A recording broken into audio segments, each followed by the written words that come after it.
Good afternoon po. So ngayon po, dito po ako ngayon sa Nabua.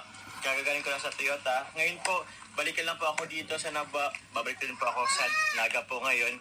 Bali, iwan ko lang din po yung padala po ni bigay po ni Tita Amani po na 4 na bigas. So yun, maraming salamat po kay Tita Amani.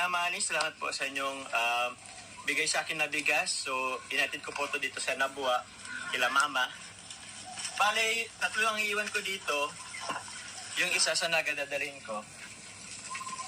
Ay sa mga ano pa po pala, sa mga gusto pong mag-order po, available po siya po kay Kalingap Dan. So hanapin nyo lang po yung message nyo lang po kayo dun sa Boss D Rice Trading po or kaya dun sa page niya po na Kalingap Dan. Sa mga gusto pong mag-order at magbalak po na magbigay po para sa kanilang beneficiary. So yun po. So 3. Jasmine. Tara po, videographer ko po kayo si Shane.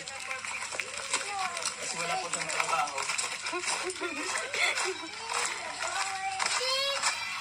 Nene, hi Kai! Hi sa vlog.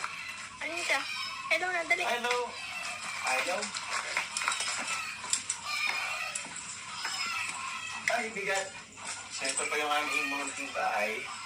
Dito sa Nabua.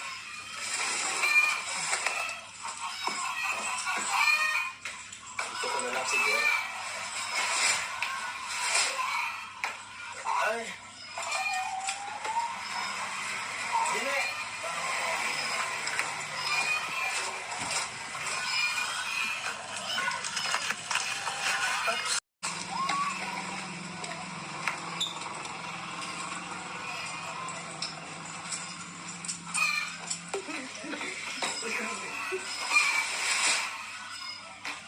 Okay.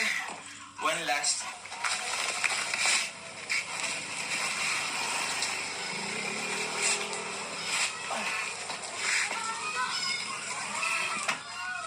Okay.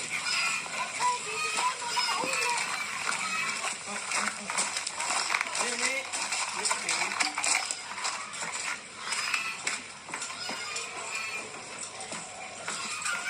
So yun po. Mika.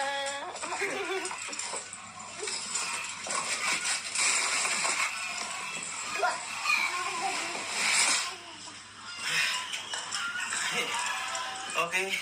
So yun po, muli po gusto ko pasalamatan po si Tita Amani po sa inyo pong bigay po na bigas para sa akin. So, buong pamilya ko po ang makakain po dahil po sa bigay niyo po. Thank you po Tita Amani.